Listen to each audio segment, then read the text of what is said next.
4,399 కోట్ల రూపాయలు ఒక్క నెలకి అవ్వబోతున్నటువంటి పింఛన్ డబ్బులు. చంద్రబాబు గారు ప్రభుత్వం అధికారంలోకి వచ్చాక తొలిసారి. అయితే ఇది ప్రతి నెల అవ్వదు, ఎందుకంటే ఈ నెల 3,000 రూపాయలు ఎక్స్ట్రా ఇస్తుండటం వల్ల జరుగుతోంది.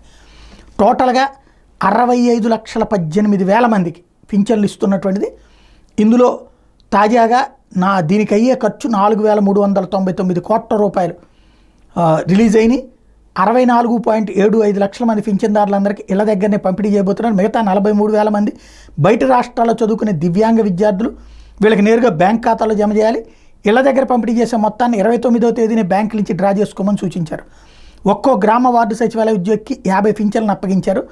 అందుకు సంబంధించిన లబ్ధిదారుల వివరాల మ్యాపింగ్ని 28 నాటికే పూర్తి చేయాలన్నటువంటిది ఆదేశించారు. మెయిన్ పాయింట్ ఏంటయ్యా అంటే ఎవరెవరు ఎక్కడెక్కడికి వెళ్ళబోతున్నారు ఇదంతా లెక్క ఇవ్వడం ఒక ఎత్తు.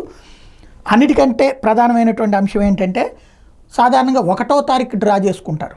ప్రతిసారి జగన్ ప్రభుత్వ హయాంలో 1వ తారీఖు అదే 30 లాస్ట్ రోజున డ్రా చేసుకుంటారు. నెలలో 1వ తారీఖు పొద్దు నుంచి పంపిస్తారు.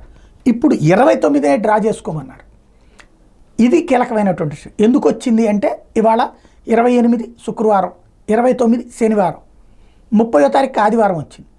అప్పుడు ఆదివారం ఉండదు. 1వ తారీఖు డ్రా చేసుకుంటే 2వ తారీఖుకి వెళ్ళడం అవుతుంది. కాబట్టి 29నే డ్రా చేసేసుకోమన్నారు, శనివారమే డ్రా చేసేసుకోమన్నారు. ఇది కీ పాయింట్.